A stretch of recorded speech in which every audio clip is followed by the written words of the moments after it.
Welcome to QX Church and happy Thanksgiving. Today's message is on gratitude, so whether you are listening to this or watching this anywhere around Thanksgiving, today is going to be an important and a powerful message. So by all means, regardless if you're anywhere near this particular holiday, follow through on this lesson because gratitude is enormously powerful. Now, Thanksgiving as a holiday, as you might guess from its name, Thanksgiving is for giving thanks. And so we're going to be talking about gratitude. We're going to be talking about giving thanks. Now here's a short definition of an attitude of gratitude. Attitude of gratitude. Be thankful for everything you would not want to lose. And that's the cadence we teach to the kids. That's the cadence I do with adults. It makes it so much easier to remember. So let's do that one more time. Attitude of gratitude. Be thankful for everything you would not want to lose. And that simple idea of being grateful for everything you would not want to lose is enormously powerful. Gratitude is one of the fastest paths from bad feelings to good feelings. That if we want to feel good and we don't feel good, whether we feel bad or we just kind of feel neutral or we're bored, when you start to reflect on the things that you are grateful for, you get instantly from bad feelings to good feelings, from neutral feelings to good feelings. If you want to feel good, feel grateful. Start giving thanks for the things that are important to you. Start giving thanks for the things you may not think about, but boy, would you not want to lose those things. Gratitude for lasting things is one of the strongest paths for lasting happiness. So if you want to be able to feel happy and be able to stay there, then you be grateful for the things that are lasting, the things that are kind of a state of being sort of things. And when you have gratitude for things that can never be taken away, that is a key to joy. Joy is kind of happy feelings, but happy feelings that transcend circumstances. That you could be in a bad situation and still have this good feeling because you know there's bigger things that cannot be taken away. Now, sometimes you're going to use these to go all the way from a bad feeling to all the way to a good feeling. Well, sometimes the bad feeling is warranted because there's some bad stuff going on. Sometimes the neutral feeling is warranted because there's kind of some calculations that need to be made. And maybe they're not all that emotional, but they are engrossing. And yeah, there's not really a feeling about it one way or another. Like, accounting things going on, paperwork that needs to be done, things that might be boring. It may not be a negative feeling like anger or fear or hopelessness or like a measure of stress or overwhelm. But, it's really not fun. And sometimes you need to be in that kind of intellectual numbers crunching mode. But then the feelings of gratitude can help mitigate that. You could be in the middle of some horrible things. And as part of your coping mechanism, a healthy coping mechanism for this horrible thing, you focus on some things you are also grateful for. That, I may have been losing this, but I'm glad that I had it in the first place. That may be damaged or that may be going away, but I've got all these other things too. And being able to have that more balanced view can be enormously powerful, and gratitude is a key to that. So again, to remember, attitude of gratitude. Be thankful for everything you would not want to lose. Now you can very often stop just at be thankful for everything. But here's one of the tricks to that. There's treasure and there's trash. You want to be grateful for the treasure, but not for the trash. Trash is not a good thing. But you may get good things out of or good things because of the trash. But here's the key. It's important to make the distinction. So if I had some terrible thing happen to me, but I learned some valuable lesson, am I glad the terrible thing happened to me? Or am I glad I learned a valuable lesson? I'm glad for the lesson. I'm not glad for the terrible thing. Now this is why that's important. Suppose I love you. You're my kid. I want you to learn valuable lessons. Does that mean I wish for you terrible things? Or would I rather wish for you that maybe you can learn the lesson without going through the terrible thing? I already went through the terrible thing. I don't want you to have to go through the terrible thing too. All of us will have enough of our own terrible things if you can learn the lesson that I learned, because the lesson is the treasure. I want you to have the treasure, but I don't want you to have the trash. I don't want you to have the terrible thing in order to learn the lesson. Now, maybe I was one of those stubborn ones. If I didn't have so much garbage dumped on me, I was so stubborn, so willful, so defiant against wisdom that if I didn't have such a horrible thing happen to me, I never would have learned. Maybe I needed the trash. I would like to think, though, I would much rather everyone else learn the lesson without being so defiantly stubborn and willful.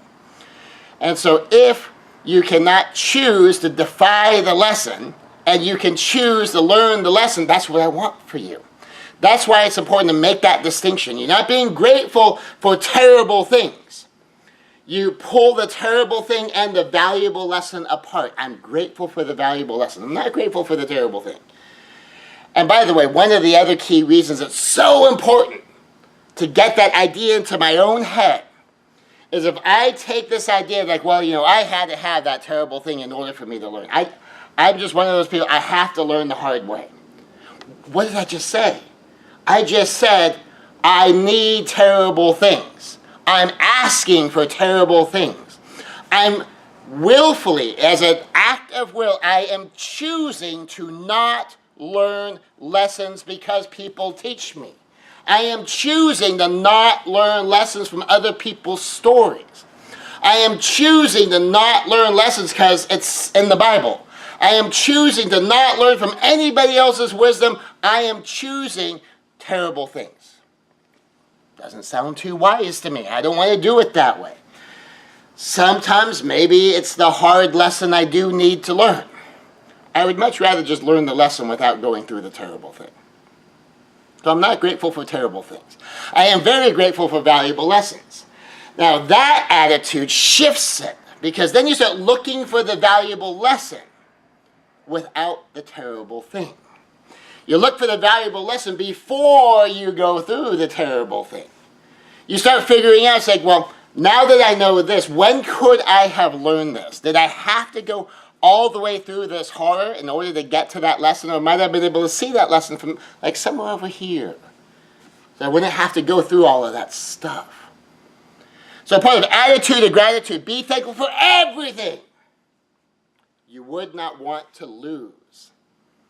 Would you be willing to lose a terrible thing? If your kid had to go through a terrible thing, would you be willing to lose the terrible thing if you could keep the lesson? Would you be willing to have the wisdom without having to go through the horror that it took to gain the wisdom? I would. But I have enough bad things in my life as it is. I don't want to willfully choose more bad things in order to gain wisdom. But some people do. It amazes me, really, that some people do. Very often after having the discussion about what is it you're actually saying, think about this for a minute. They go like, oh yeah, maybe that's not really what I want. Now what's the opposite of attitude of gratitude? Taking for granted. So attitude of gratitude is be thankful for everything you would not want to lose. Taking something for granted is maybe I still wouldn't want to lose it. I still like to have it. Maybe I even could lose it, but it's just always going to be there. Why do I have to worry about it? Why do I have to do anything for it? Taking something for granted is being indifferent. Taking something for granted is being careless. Taking something for granted is being entitled. Of course I deserve this. I'm supposed to get this. Taking a good thing for granted often means I'm not even enjoying it. Because of course it's supposed to be there. What's the big deal? I don't see why I should have any good feelings about it, of course. But here's the interesting thing. When you're taking something for granted, maybe I just don't think about it much. I don't seem to even care that it's there. I feel I should just get it without having to do anything for it. Basically, I'm treating it like it doesn't really matter unless, and this is the important part, unless I stop getting it. So when people take something for granted, very often, oh boy, do they get upset when they're not getting it. Boy, do they get all out of sorts. They get angry. They get scared maybe. They get worried about, oh my gosh, no. It's all these negative feelings if it's threatened, if it's taken away, even if it's just suspended temporarily for some reason. but there's no appreciation for it when it's there. So attitude of gratitude takes a look at this and basically says, if you would not want to lose it, be thankful for it. And sometimes, back to that terrible thing, sometimes it takes losing something, going through a terrible thing, before you learn the lesson that, oh, that actually is kind of a really good thing. Like when your hot water heater goes, and now you have no hot water, and suddenly you go, you know, I never really gave a lot of thought to the value of hot water until I don't have any. And now I've got to wait and go 3 days or a week or however long it's going to take to replace the hot water heater with no hot water. And then you begin to appreciate, it's like, wow, you know, I guess I never really thought about that. Want to know one of the weirdest attitude of gratitude things that had never occurred to me before this? A toilet seat. Now you go, what's the big, it's a toilet seat, what's the big deal? Well, we had a crew go down to Peru. Curious thing we found out is that toilet seats are like luxury items. And so much so that in the very nice hotel that the team was staying at, that there's a bathroom connected to the lobby. No shock, right? It's a hotel, there's a bathroom connected to the lobby. And of course they used the bathroom when they got there, like you often do when you get to a hotel, you've been traveling for a while. The next day they went in there, someone had stolen the toilet seats. So when they found it, they say, oh, you know, toilet seats are very valuable around here. They're like a luxury item around here. And you know, I had never thought about that. Now what's curious is I know some women who have thought about that when the toilet seat's up and they go like, okay, they recognize the value of having it down. How about the value of even having one? And then of course there's a question when you travel internationally, depending where you're going, whether they even have toilets, whether they have outhouses, whether, you know, all sorts of different things, and you're like, you know, I never thought about how grateful I am for indoor plumbing. I never thought about how grateful I am for an in-house outhouse until you ever have to go use an outhouse because you don't have one in-house. And especially when it's really cold weather, or when it's cold and it's dark and you're following a rope that leads you out to where the outhouse is. And you have to take a stick and bang it around to scare away any other spiders or varmints that might be there before you dare sit down. And you go like, you know, boy, am I grateful for bathrooms. I may not think much about that most of the time on a day-to-day basis, but every once in a while I go, you know, this is a pretty cool invention.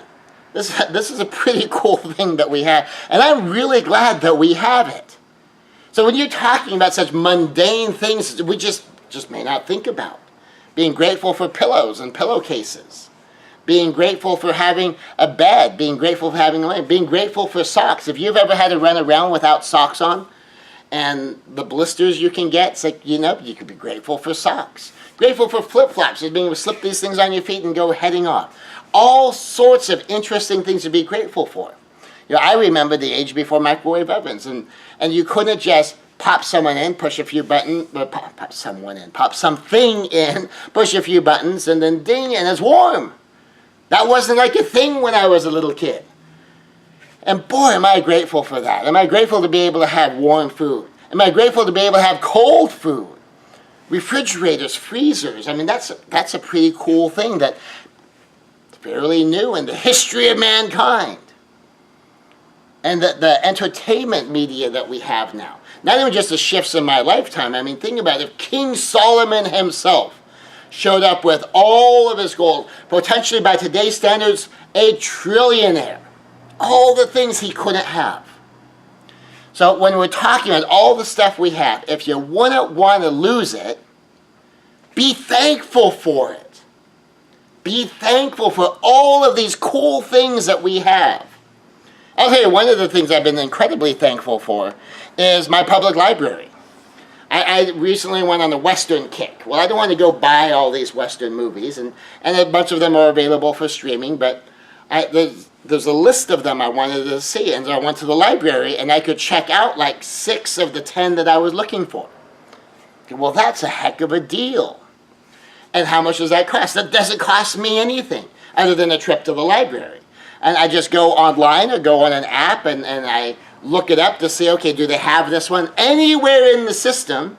If they do, order it up.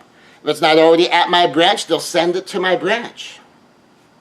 Pretty awesome. I did the same thing with old movies a while ago. I want to see a bunch of the old musicals and the old song and dance movies. And I went and ordered them all up. And I probably saw a dozen movies that way. That was pretty awesome. Anytime a book is recommended and I want to see the book before I buy the book, I go to the library, check it out. And sometimes I'm really impressed with the book. Like I was just reading a business-oriented book, The 4-Hour Workweek by Timothy Ferriss. And I thought, I really like this book. This is a really good book. So I read the book, I did my report. And even though I have the original edition, I like the updated edition enough that I went out and I bought one. But if I hadn't gotten to check one out for free first, I wouldn't have gone out to buy one. So if you would not want to lose it, be thankful for it. Be thankful for all the friends you have, the family you have, the connections you have. All of the things, like if you had a typical breakfast. You had orange juice at your breakfast, and check it out and see, where did this orange juice come from? Say it came from Florida, that's 3,000 miles away from me. Say if you're looking at your breakfast cereal, and you see that this breakfast cereal came out from the Midwest and had to be processed to get it out here. I recently had pineapple. Now, what if the pineapple came from Hawaii? I think the particular pineapple I had came up from Mexico. So it's international fruit. And you're just looking at what it took to make what you're eating for breakfast. You go, I could never do this by myself. This is amazing.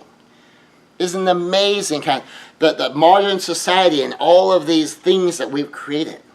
Just heading down to the store and just pausing for a moment, just thinking about street lights and streets and just, what if I had to build my own street? What if I had to build my own road? What if there were no roads? Well, there were no roads, there couldn't be any cars. I'd be on horseback, kind of going over the wilderness at best. And that's so many awesome things. So if you would not want to lose it, be thankful for it. The simple way to consider if a great value is being taken for granted is consider, what if I lost it? What if it went away? And these are the things very often that we just don't think about because it's just part of our normal day-to-day. It's just always been. But we think, okay, but I may not appreciate it when I have it, but how would I feel if it went away? How would I feel if the hot water goes? How would I feel if just the plumbing goes and there is no water? What does that affect? What if I lost electricity? And you're like, well, there's a lot of really, really enormously valuable things that I just don't think about. And as I begin to realize, I go, that's something worth really having some gratitude about. That's really pretty cool. Focus on things that could actually be lost. Now, this is a big one. Because often, some things can be lost by taking them for granted. And really appreciate what you have. So say if you like having a car. But you don't really think much about the car other than put gas in it. And go, if I really appreciate my car, what does my car need? So what are some of the things that I should be doing to be worthy of having a running car? One of the things, of course, we know you don't put gas in it, it's not going to be a running car. So one of the things to have the effect of a running car is I have to do the cause, set, and motion of putting gas in the tank. And so that's pretty basic. I mean, all of us get that. But it also goes like, well, what else does it take to have a running car? So if I want to be worthy of the running car, I need to do the things that produce the outcome of a running car. Gas in the tank is obvious. Getting my oil changed or changing it myself. Maintenance on the car, taking care of the car, fixing things that go wrong. I might just say, wow, begin to realize that there's some said that this is a value to me. Maybe I should take good care of my car, keep the trash out of my car, or at least periodically clear the trash out of my car. Wash it from time to time, keep my windows clean. And when you begin to appreciate things, then you want to take better care of things. And you feel better about having it. And you have deeper gratitude and appreciation. The last time I looked under the hood of my car, every once in a while, I'll stop, I'll just look at all of these pieces that all work together to keep the car running. And I just marvel at the technology and just seeing so many places that if this doesn't all work together, stuff goes wrong and it stops working. If I wouldn't want to lose it, be thankful for it. Now, this probably is important more than any place else in your relationships. Very often we take certain key elements of certain relationships for granted. Of course, mom and dad will always be around. Of course, my siblings will. Of course, my wife. Of course, my husband. Of course. But maybe not. Maybe not. There's a relationship principle called lawful target. It's one of those things you're supposed to not do, but a lot of people do it. What lawful target basically is I can be mean to you. I can take out my anger, not take out my anger with you, where I'm expressing my anger about something else. No, taking my anger at you as I'm attacking you. I'm coming after you. And people will do that. That's lawful target because the assumption is I can attack you and you can't leave. So I can be at my worst with you and you have to put up with it. And that's the concept of lawful target. Well, a lot of that comes from taking the relationship for granted, assuming the person can't leave. Well, if you take someone for granted, of course they can leave. I had a set of friendships that I abandoned, and I did it in a formal way. I didn't just disappear. I actually told them, I'm not doing this anymore, and this is why. And one of my friends said, well, you can't stop being my friends. We've been friends for 10 years. I said, so because you've had a relationship past some certain date, it doesn't matter how anyone behaves anymore? That doesn't make any sense. So I say, you can't fire me. I've worked here for 10 years. You can't quit this job. You've worked here for 10 years. Of course you can quit. If something is unhealthy for you, of course you can quit. And so as you're moving forward in things, you go like, okay, well, maybe that's part of the deal. If I shouldn't be unloading on people. I shouldn't just assume that no matter how bad I am, no matter how negative I am, no matter how abusive I am, that you have to stay. Maybe if I have more gratitude, I appreciate the fact someone's here. I appreciate their value just as a human being. And I appreciate the friendship, the relationship, whatever the connection is. That I don't lean on the status and trust you can't change the status, but rather I build the relationship. Now that's what we call the upgrade principle, which is like the opposite of lawful target. The upgrade principle means the closer we are, the more of my best you deserve, and that I will show up as my best. The less you can leave, the better I should treat you. Likewise, the less I can leave, the better I want to be treated, because I can't get out of here. And if I can't get out of here, I want here to be a good place. Not because I can't get out of here, it's okay for you to make it hell. Not the deal I want. Because I can't get out of here, let's make this as heavenly a place as we can. A place of love and joy and peace. So where does some of the gratitude get killed? Well, it gets killed by these negative emotions. Someone in the middle of anger doesn't feel much gratitude. Someone in the middle of fear doesn't feel much gratitude. Someone in the middle of hopelessness, overwhelm, or guilt isn't feeling much gratitude. Anyone in these negative emotions is going to have trouble simultaneously experiencing gratitude. Some gratitude might help mitigate the negative emotion, but so long as I'm angry, I'm not also grateful. So long as I'm fearful, I'm not thinking like, boy, am I glad that I'm here. But I feel like I'm about to die. Now, you may get into gratitude by choice, by focus, by some prompt, something comes up, and you're like, oh, wow, that's really neat. I like that. But the negative emotion will often assert itself again soon. The more practice a negative emotion receives, the more I practice being angry. Now, this is something a lot of people don't think about. whatever I do, I'm practicing doing. So if I'm practicing an emotional state, what's going on? Not people, I'm not practicing, I just feel what I feel. But think about it. Whatever the emotion is, and I'm going to use happiness as an example. So if I'm happy, now has anyone ever seen someone who's happy, but it seems so weird for them? It's like their body doesn't know how to do happy. They smile, but something's missing from the smile. That they don't just light up like, oh my gosh, oh, whoa, that's so awesome. That they go, oh, wow, that's nice. Because they don't really know how. They don't do it very often. It's a workout for their face. That they smile with their mouth, but not with their eyes. That when they're laughing, they're just having so much fun.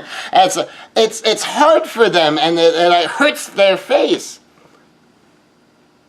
I much prefer when the facial expressions of like anger are exhausting to me. When the physical demands of being angry is exhausting to me. Because I don't have good muscle memory for that stuff. I don't exercise that physiology. I don't exercise that face. Now I'll tell you, I used to, back when I was a kid. Oh boy. I got way too much practice of being angry. Now here's the thing is, it's not just something going on biochemically inside of you, although it is something going on biochemically inside of you. So much of emotion is being expressed on the outside. It's how your body moves, it's your posture, it's your gestures. And every time I practice a particular set of gestures, every time I practice standing in a certain way, moving in a certain way, activating certain muscles, those are getting stronger. Those are getting better at what they do. Now, for those of us who are in some kind of a physical art, like martial arts for me, I know that the more I practice a certain thing, the better I'm going to get at it. The more I do a certain thing a certain way, the better I will get at that certain thing done that certain way. And I know if I want to get better, I need to upgrade how I practice it. So we get this when we're doing stuff on purpose, when we're developing physical skills. We know if I'm in the kitchen and I'm learning this recipe, that the more times I do the recipe, the better I'm going to get at the recipe. Simple, mundane things, the more I practice my penmanship, the better I'm going to get at my penmanship. The more natural it'll be for me, and, right? So, if I want to get really good at a negative emotion, say I want to get really good at anger, what do? I practice anger. That I let the anger have free reign so it gets all the work out at once. You think about with kids. One of the way kids get in such great shape sometimes is you just turn them loose and off they go. And sometimes, I watch these kids just laughing and giggling, just running into circles and everything. Wouldn't it be fun if we could still enjoy just running in a circle that much? It's just not quite the same when you're running a 200-pound body around in a circle as when you're running a 20-pound body around in a circle. It's a workout for me. It's just fun for the kid. Or spinning and twirling around until they fall down giggling. I spin and twirl until I fall down, and I'm probably going to be a bit, sick to my stomach and have a headache. And so you can watch these kids and go, oh man, those were some awesome days. And it is so much fun watching kids have so much fun. And just getting to enjoy that. And they're practicing. They're getting better at these things. And I'm practicing. I'm getting better at things. What am I getting better at? Am I getting better at anger? Am I getting better at fear? Am I getting better at hopelessness? Am I getting better at being overwhelmed? Am I getting better at feeling guilty? Am I practicing the language patterns of bad behavior, the language patterns of feeling terrible? I mean, if I'm saying to myself in my own head, well, that ought not to be that way. Things ought to be this way. And I get so smooth at that it's like an instant delivery inside my own head. My own self-talk is fueling my anger. Maybe it would be tremendously better if things were some different way. But I'm not the one that gets to make the call. Everyone else has a free will choice. I might think it would be lovely if the whole world worked the way I thought it would work. If the whole world of population behaved exactly the way I think they should. But they don't. and I don't behave the way any other given person thinks I should behave. That you're not going to grab a random human being on the planet Earth and give them authority to dictate to me every choice and every decision I have to make, from when I wake up to what I eat and. Because I get to make some choices in here. Even if my choices are as simple as a yes or no. So negative emotions are gratitude killers. And the more we practice those negative emotions, the more we practice that internal dialogue that we run that fuels a negative emotion, the better we get at negative emotions. So instead, let's practice the internal dialogue of gratitude. Let's practice the external physiology of happiness and joy. So we get better at it. That we get better at laughing because you want your laugh to be a hearty, genuine laugh. But it feels odd even if you're laughing, if it's so unnatural. So just practice. Just turn yourself loose in the happiness and see, how do I move? How do I smile with both my face and my eyes? Where does that come from inside? What's my focus? What am I thinking? And you practice that. Now, practice it on purpose. The negative emotions very often will assert themselves because a negative emotion means something must change. That's the purpose for a negative emotion. A negative emotion is, at the healthiest level, a healthy reaction to a negative thing. Things come up from time to time in life, and seemingly sometimes an endless stream, that needs some change, needs an upgrade, needs to be fixed, needs to be done differently. And that often will prompt a negative emotion as a healthy response to a negative situation. So the emotion matches the situation. And the prompt of the emotion is to make something change, to do something different, to somehow adjust and shift an outcome, adjust and shift a circumstance. So that's healthy, and it's necessary, and it's powerful. That's the way your heart says, excuse me, something must change. Take a look at this over here. This needs to change. And you might not have seen it intellectually beforehand, but that emotional flow goes, that needs to be different. And if you begin to understand your negative emotions that way, you say, okay, so they are going to show up. And they're supposed to. So practice the gratitude. Practice it on purpose. On purpose. And so when we talk about attitude of gratitude, be thankful for everything you would not want to lose. On purpose, you look for the things you would not want to lose, so you can practice being thankful. A persistent gratitude killer, persistent negative emotions. At this point, that's probably pretty obvious, huh? So negative emotions connected to situations can kill gratitude. Persistent negative emotions will persistently kill gratitude. Bitterness over some old wrong. Bitterness is like this persistent anger. It's just this state of always being angry. Well, that could be a persistent killer. Worry kills gratitude. Worry, this persistent fear. Or other versions of persistent fear can include stress, can include timidity, cowardice. Cowardice is just when you're letting the fear make all the decisions for you, whether it's wise or not. Courage is you'll still feel the fear, but you try to make your decision based upon wisdom, based upon duty. You choose. And what you choose may line up with the fear, because that may be the smart thing to do. But what you choose may be different from the fear, opposite of the fear. And that's courage. Woundedness over some old hurt can be a persistent killer. Woundedness is a hurt that still hurts.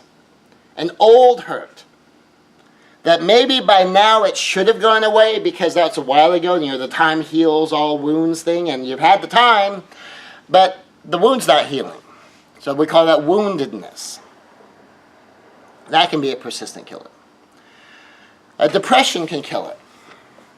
Almost by definition, right? Stress can kill it. Just having that that overwhelm can kill it. So when you're experiencing any of these, there's three broad things. Get back to gratitude, guard your gratitude, and grow your gratitude. Pardon me. The fastest path to gratitude is just start doing it. Go on a gratitude walk. Make a gratitude list. Do something to focus on all the things to be grateful for. Now, a gratitude walk.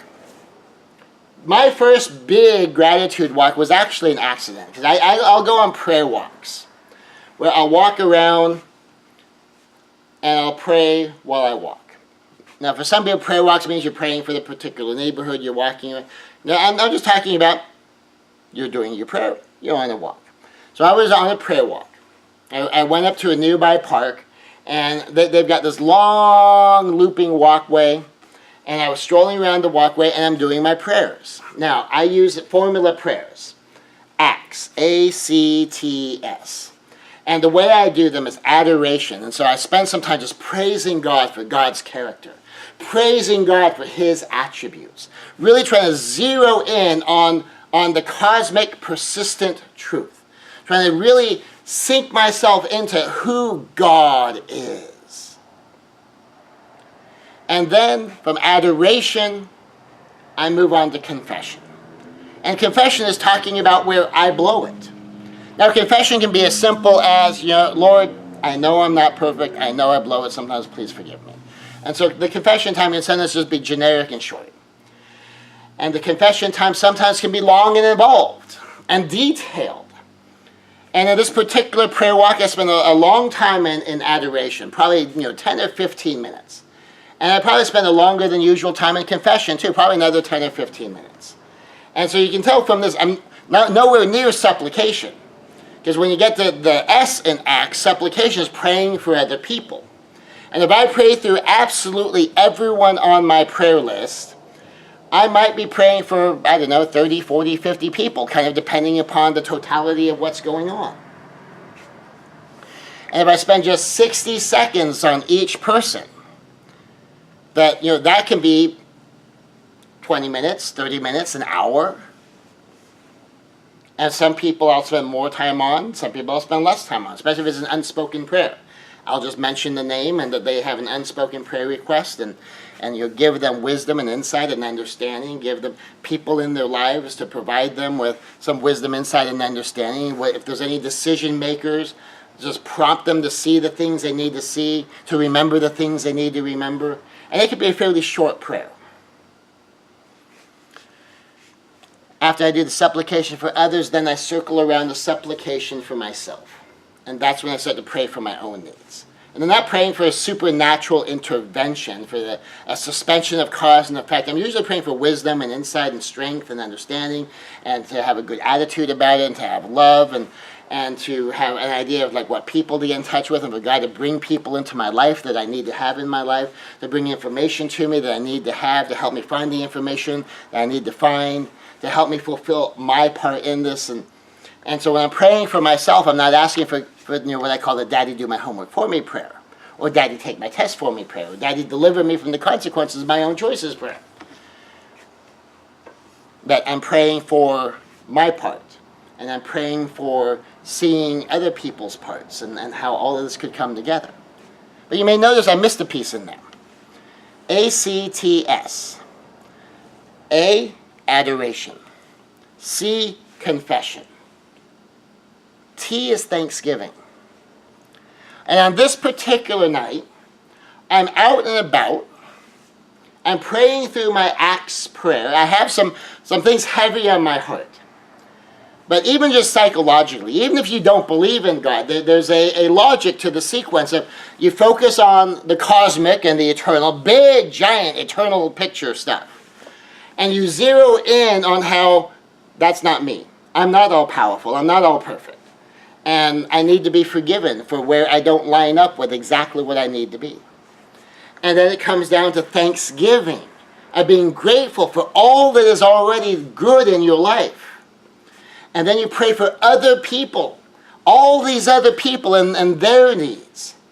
And then that puts in perspective where I am in my life.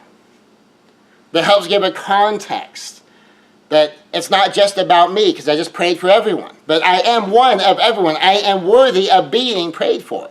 My problem is a problem. My pain is a pain. And it is worthy of attention. But it's in perspective of the fact that other people have problems. Other people have, it doesn't make mine go away, but it puts it in the context. And all of this is also in context for all the things I'm grateful for. So as I was praying through this particular night when I was having a particularly troubling time, I started into Thanksgiving. And I started thanking God for the usual. I kind of had the usual things I would thank God for. And then started going into more and more detail. I was going into individual experiences. Started going into particular moments I was grateful for. Adventures I've gotten to have in my life. Things I've gotten to see with my own eyes. Things I've gotten to experience myself. Cool foods I've gotten to have, places I've gotten to go. And I kind of got lost in gratitude. Think about all the technology and what it takes to just have hot and cold running water in a house, and just how amazing that is. And the interesting thing is, literally hours went by and I'm still doing gratitude. I may have spent 4 hours walking some unknown number of miles, taking some unknown number of laps around that place. I mean, I lost track of time. And I got to the end of that gratitude time and I felt at peace. I could be much more clear-headed about the situation I was dealing with. And then I walked home. I did supplication for others on the walk home and a very short prayer for myself. And I sat down and I wrote down a whole bunch of ideas that once my heart was settled and I was really settled into a good place, I could start to think more clearly. I could be more creative. And I could try to tackle the problems now. It was pretty amazing. I ended up on a gratitude walk. It was a prayer walk, but 80 or 90% of my prayer walk was just a gratitude walk, just focused on gratitude. And so the value of doing it as a walk is you're out, getting some fresh air, you're moving. Now, depending upon your weather, of course, going outside may not always be your option. But just doing something. Sometimes even when I'm indoors, I'll just walk around the room. And I'll talk out loud as I walk around the room. And I'll do my prayer walk indoors. Sometimes I'll go someplace. And one of the dangers of going to a mall or someplace public like that is praying out loud, being gracious out loud might be a little bit more complicated.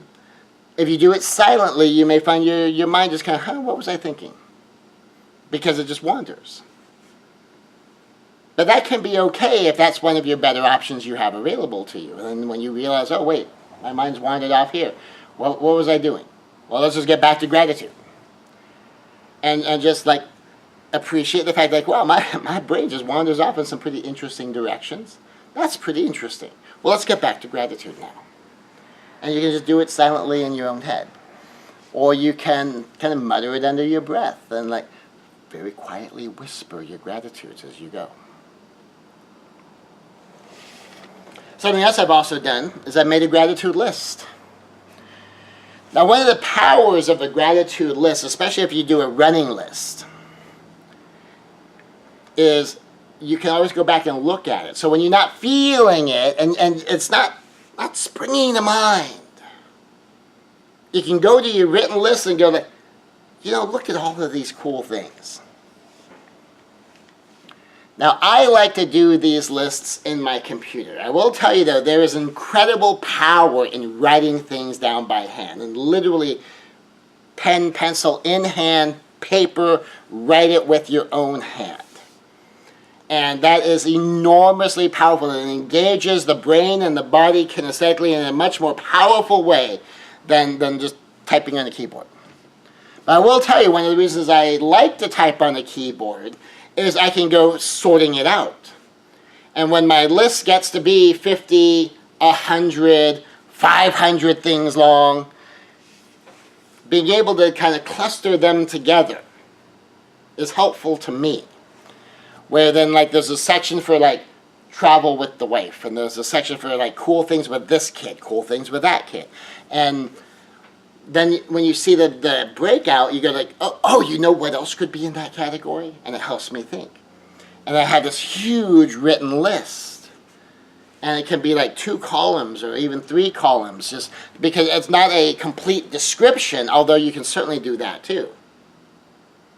But it's just a reminder of all these really cool things. Now, you could dive into any of these in more powerful ways. You could have a gratitude conversation where you're talking with someone else back and forth about what I'm grateful for. That you can journal an individual thing that you're grateful for, and you think, oh, you know what? I haven't thought about this for years. And you sit down and you journal about it to really just sink yourself into this great moment in your life. So all of these things that get back to gratitude, to really let yourself focus on the things that you're grateful for and whatever other tools work for you. So one of the Thanksgiving techniques was for Thanksgiving Day. Dawn used to bring out a board. Now, I don't know if she got the idea from somewhere else. I heard about it from her. And she'd bring out this cardstock poster board thing, and she'd set it out, and she'd have all these colored markers on the table. And all day long, her and the kids would write down something they were grateful for. Until eventually the entire board is filled with just little notes here and there, from things as deep and profound as God, Mom, love, to things as simple as mac and cheese with crumbled Cheetos. Just whatever springs to mind. Big things, little things, profound things, incidental things. And I assume she collects all these boards and probably has them somewhere, where it's like Thanksgiving, 2012, Thanksgiving 2013, and then in years to come she can pull it out and take a look at it. And that the boys, when they're adults, can kind of look at them and kind of see the things that were springing to mind back in the day. There's all kinds of ways to do it. Whatever way works for you, that's the way you do it. Whatever set of ways works for you, that's the way you do it. If doing a mix of ways works for you, then do a mix of ways. The whole purpose is get to that attitude of gratitude. To be thankful for everything you would not want to lose. And as you get into your gratitude, then guard your gratitude. Get into it and then guard it. Negative emotions will pull you out of gratitude. They will. Negative emotions are a healthy response to negative situations when they show up in a healthy way. But we may notice that negative emotions don't always show up in a healthy way. They don't always show up and manifest in a healthy way, prompting healthy thinking, prompting healthy behaviors to deal with a negative situation in a worthy way. Sometimes they just run away with us. And sometimes we behave in ways that we probably really shouldn't behave in. And even if we don't act out on those behaviors, the ideas for those behaviors are running around in our heads. So, you want to guard your gratitude by dealing with your negative emotions in a healthy way. A powerful way to guard your gratitude is to deal with your negative emotions in a healthy way. Use your knowledge of the language of emotions to deal with them effectively, to deal with them in a healthy way, an effective, powerful way. So if you understand, like, oh, anger, it's because all that things are wrong. Well, no, anger means my rules have been broken. I have rules. I think things must be this way and must not be that way. And it's not the way I think it must be. And you go, okay, well, I need to learn how to back off of that a little bit and let me take a look at this. First off, is this a good rule? Because maybe it's not a good rule. And I say, well, that's the way it must be. But is that a rule I should hold? Maybe it should be this way, not must be that way. Maybe it shouldn't be that way, not that it must not be that way. Maybe it's the should and the shouldn't because it's not my place. I don't get to be the boss of all these people any more than all those other people get to be the boss of me. And when you go like, okay, so there's some reciprocity here. I don't want other people telling me how I must be. Maybe there's some ways they think I should be, but it should still be up to me. The must means they think they have a right to impose it by force, that they have a right to punish me for it not being my way. They have a right to take action, to make me have to do things their way. Well, it's the same thing in reverse. And when I begin to learn how to handle my anger in a healthy way and go, okay, so what's actually the deal here? I have a rule. Now maybe how I think things should be is healthy, is good, it's just not my place to be the one to impose it on other people's lives. And you go, okay, so maybe what I need to do is adjust my internal rules so that my rules shift from must to should, and must not to should not. It would be better if, not if they don't do it, I'm going to be mad at them. I'm going to punish them. I'm going to make them do it my way. And then I can deal with my anger. Or fear. Fear is something's coming, I'm not ready. Basic question is it coming? So much of worry is over stuff that never happens. And we end up living in fear of the thing that's not really coming. Now maybe there's a probability. A certain level of worry might be appropriate when there's a probability. Different level of worry might be warranted if it's merely possible. Improbable, but it's theoretically possible. And so take a look at, okay, what's really coming? And the next thing is, and are you ready? What do you need to do to get ready? If you really honestly think it's coming, if you really honestly look at your fear and go, this is something to be afraid of. All right, well then get ready. Now getting ready might be, how do I avoid something like this? If I'm standing in the middle of the street and the truck is coming right at me, and I'm afraid that, oh my gosh, if that truck hits me, that's going to hurt. Like, yes, you're right, it will. Get out of the street. So sometimes it's like, avoid the thing that you're scared of. Sometimes what you're afraid of can't hurt you. My niece right now is terrified of this relatively minor surgery. She's so terrified of it, she's had it on calendar and canceled it twice. She's coming into the third time. And every time she's given into the fear, she gets more afraid. She still needs it done. So she's going to have to go through it. But her anxiety level got so high that she gave control over to the fear. This time she's at least so far, trying to plan on walking it through. Because something's coming, and she really was looking at what's coming. She's looking at what it takes to get ready. She feels more prepared this time, because she's like, okay, I didn't realize I was going to be so scared of this. Got to get ready for this. Got to get emotionally braced for this, because, it's there, it's coming. And it surprised her a bit the first time. And so the second has, okay, this is got to go through. Got her again. So that happens sometimes too, where we get blindsided by our fears. Like, I had no idea that was going to scare me so much. You're thinking, oh, I'm a rough, tough martial arts master, and I go in, that blood drawing, oh my gosh, it's a needle. Happens all the time. I've known martial arts masters that were terrified of roller coasters.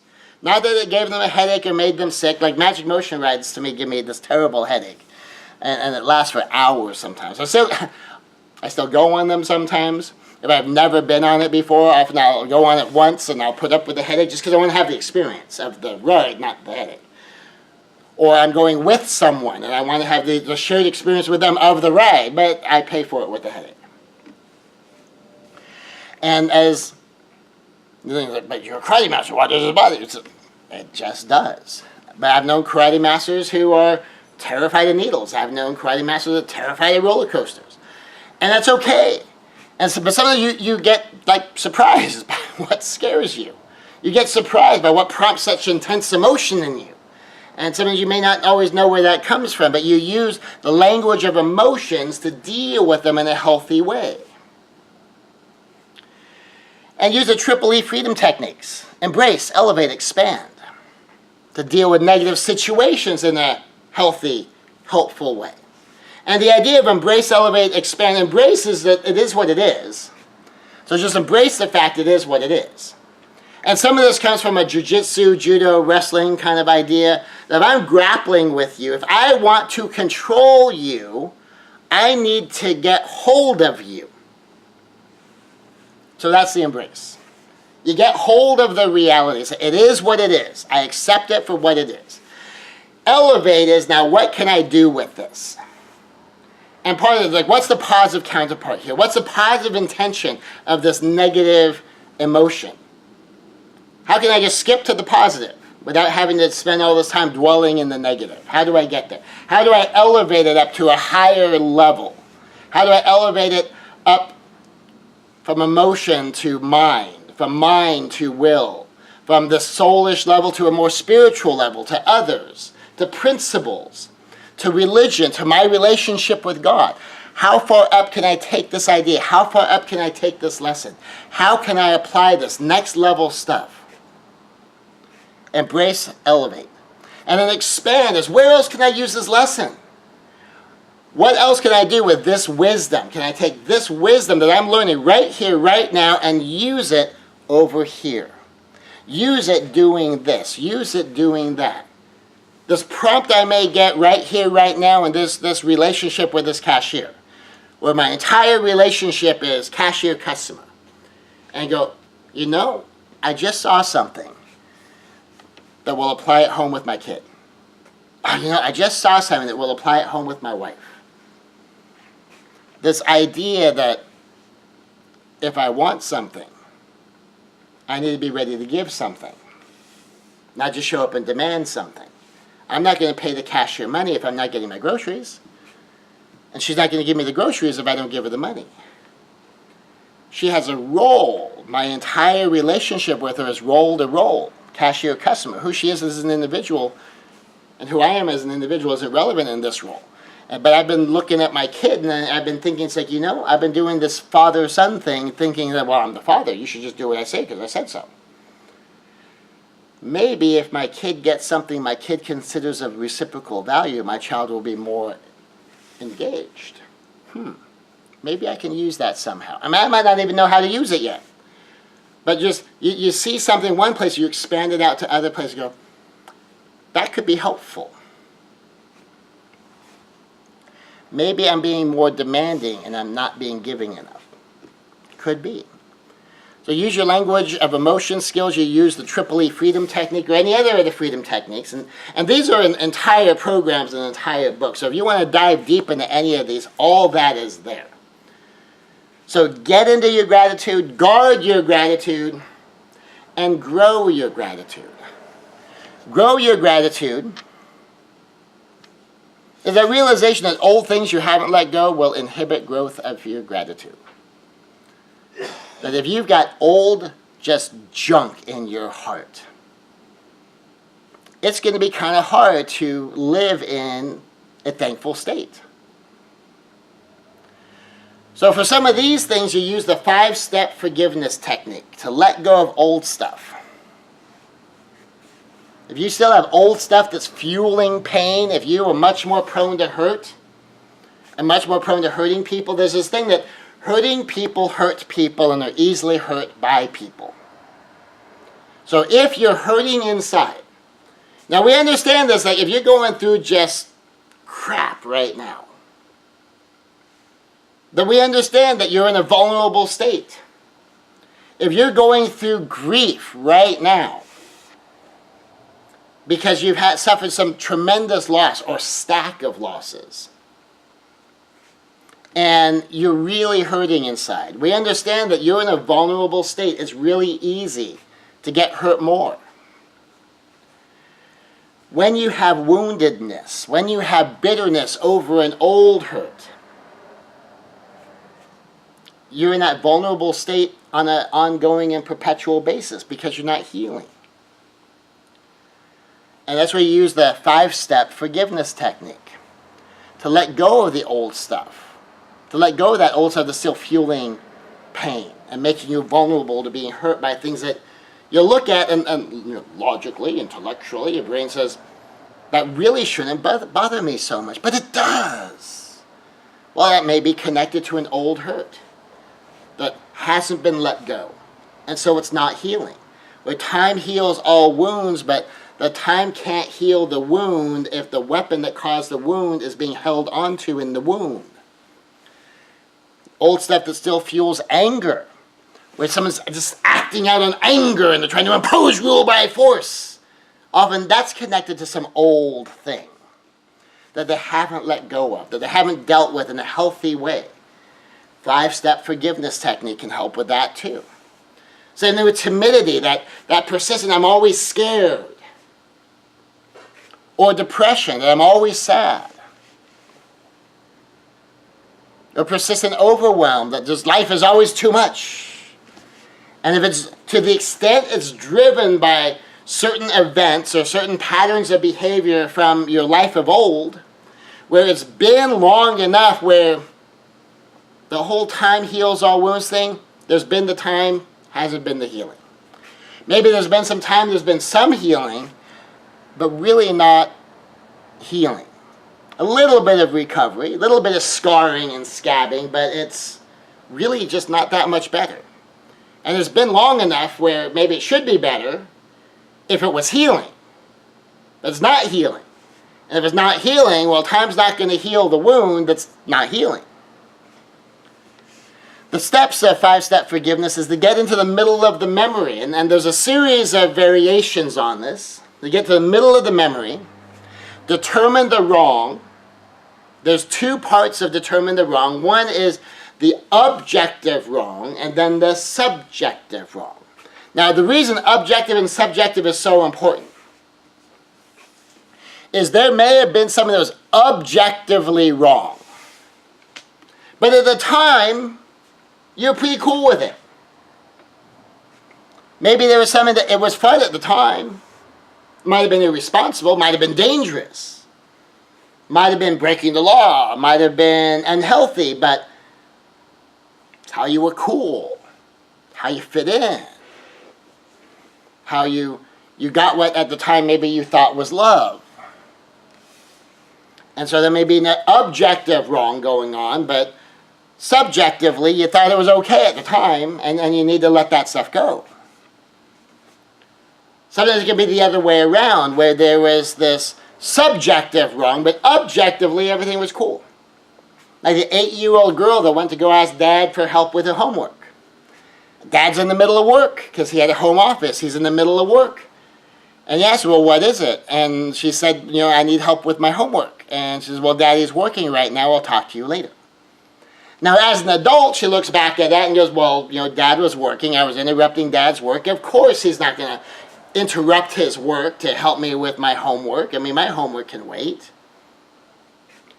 And so she said, it's silly for me to be upset over something like that. Well, objectively, that's true. But subjectively, what was going on in this 8-year-old girl's heart? Well, this homework was really bothering her. This homework was getting this emotional reaction out of her. She was crying over her homework because she was so upset that she couldn't figure it out, and she felt so stupid.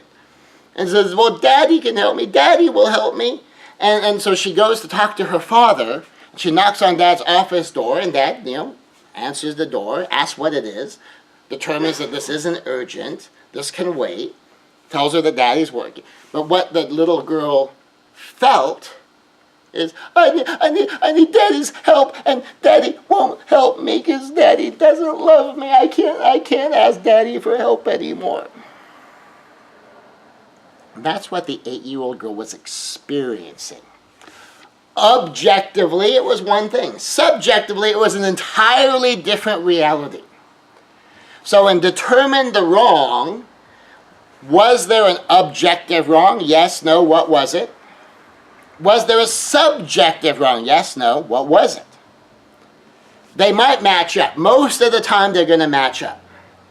A lot of the time, they won't. Now, particularly as adults, going back into an old thing, what you will find is there's a lot more subjective wrong than objective wrong, because where it matched up, you may have already dealt with it. And so you'll get these mismatched things where it's been harder to deal with because you just really haven't understood it. And so that's determine the wrong. Then determine the lessons. Now there's 2 categories of lessons too. The bad lessons you did learn and the good lessons you could have or should have learned. So for that little girl, what's a bad lesson she learned? She learned, I can't ever rely on daddy. Daddy doesn't love me. Daddy won't ever help me. Don't ever ask daddy for help again. Are those good lessons? No. But that's what that 8-year-old girl learned in that moment. And then she generalized it. From daddy to men. I can't rely on my boyfriend. I can't rely on my brother. I can't rely on my husband. I just have to do it all myself because men don't help. So she realized that, okay, she learned some bad lessons in there. And she saw them showing up in her life. And then determine the good lessons you could have or should have learned. That when you interrupt a busy person with a not urgent matter, the things that as an adult she understands. But as a kid, she didn't. And she was walking around with all of the bad lessons. Now she had learned the good lessons too, later on in life, as a practical matter. But realizing, if in that moment I could have seen that good lesson, I am interrupting my dad with homework. My homework could wait. And then go in there and you let go of the bad.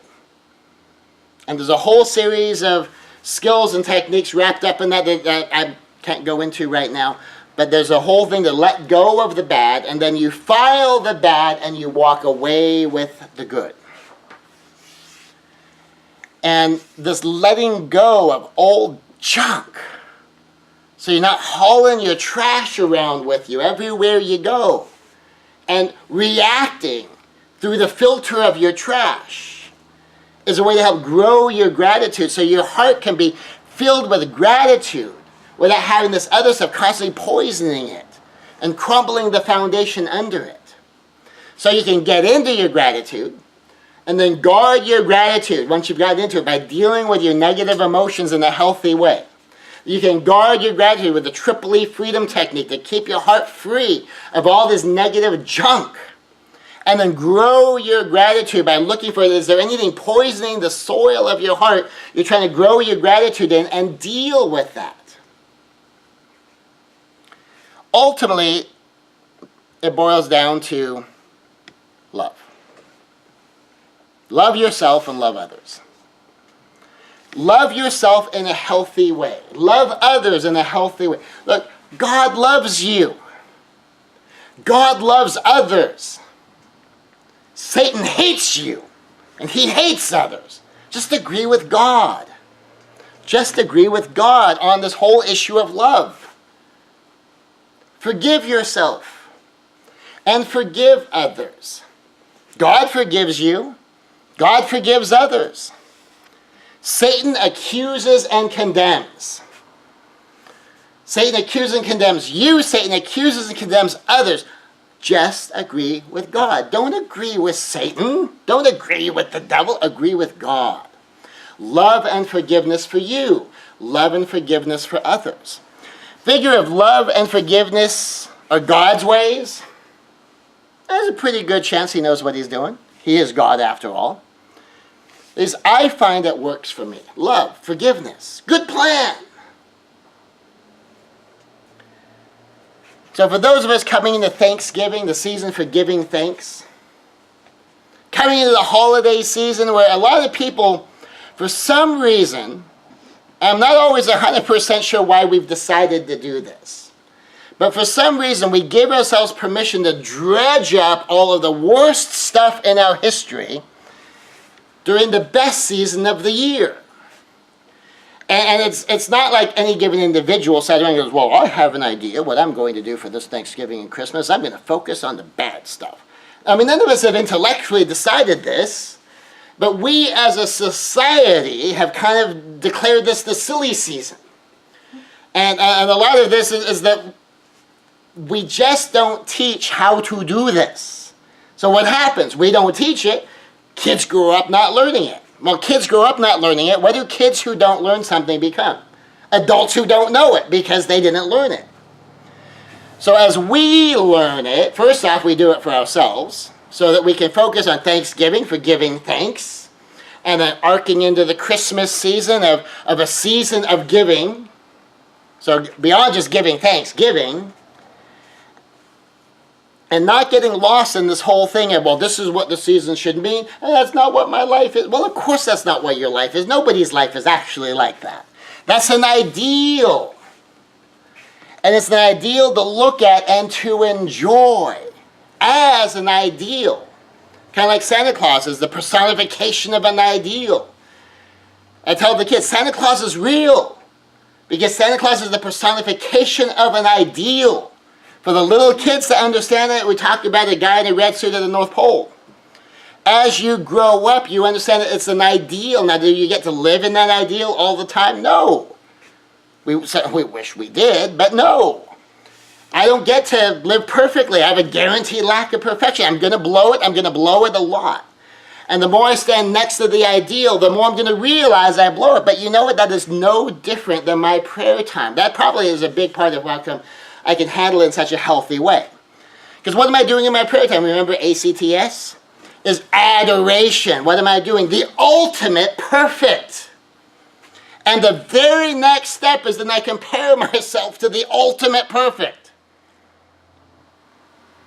And so when I have this ideal of the holiday season, this ideal of Thanksgiving, this ideal of Christmas, and I look at my life and I see it doesn't match up, of course it doesn't match up. But what can I move a step in that direction? What from this ideal can I take and install into my life? Maybe a tiny little piece, maybe a big chunk. Maybe I can move a whole bit of it in there, even if just for moments at a time. And it becomes a powerful source of joy. This is why I can pray to God, adoration for God Almighty, and the very next step is confession. I'm not you. I'm not all powerful. I'm not all perfect. I'm not all loving. I'm not all knowing. I just compared to God, I'm nothing. He loves me anyway. Compared to the ideals of the holiday, my life is nothing. But I still love that anyway. It's the same idea. Manifest every single day in prayer. So when I walk into the holiday season with this ridiculously cool ideal that nobody's life looks like, and I've got some stuff back here that doesn't match up with that yet. I've got some other stuff way back there that is just crap. That's okay. I face that every single day and I get cleansed. And then what gets sandwiched right after the perfect of God and the darkness of me? Then I followed up with thanksgiving, gratitude, gratitude, gratitude, more thanksgiving, thanking God for this, thanking God for that. And so I start with that perfect ideal, and then that's not me. But boy, look at all this awesome stuff I have. Same thing at the holidays. If I walk that through every single day in prayer, all the holidays become is the same thing unfolding in slow motion. The adoration that I do with God every day is adoration of this big ideal of the holidays. The confession, where I blow it, mine doesn't match up with God's perfect. I got the reality of my life, just like it's the reality of where I mess up. Sandwich it with gratitude. And it makes it awesome. And so all the holidays are, it's the same thing, just unfolding in slow motion. And I get to live there for the entire season. I love it. Some people hate it. I personally expect a lot of people who hate it don't have some mechanism like I do with my prayer times where they deal with an ideal followed by that mismatch of where the reality and the ideal way don't match up, followed by gratitude. And if you can sandwich those things together on purpose through prayer, how enormously powerful that is to make what for many people becomes a hard time of the year into an awesome time of the year. So as we come into Thanksgiving, for giving thanks, as we arc into the holiday season, coming in for Christmas and whatever other friends you have of other faiths and religions that are engaging in other practices, that it's an awesome season filled with these amazing, super cool, worthy ideals. But reality doesn't match up with that. But here's the cool thing, it's not supposed to. Just like I'm supposed to be godly, I'm supposed to be Christ-like, but I am not God. I am not Jesus Christ. I'm just supposed to become systematically more like Him. Just like I'm trying to build my life to be systematically more holiday ideal. It's not there. It's not supposed to be there. It's never going to be there. But I can keep doing a little bit more, a little bit more. Sometimes, honestly, it's going to be a bit less. But what part of it I've got is still cool. And I followed it up with tons of gratitude. How thankful I am for all of these cool, amazing pieces. And as I get ready to decorate for Christmas, to have such gratitude for all these little things.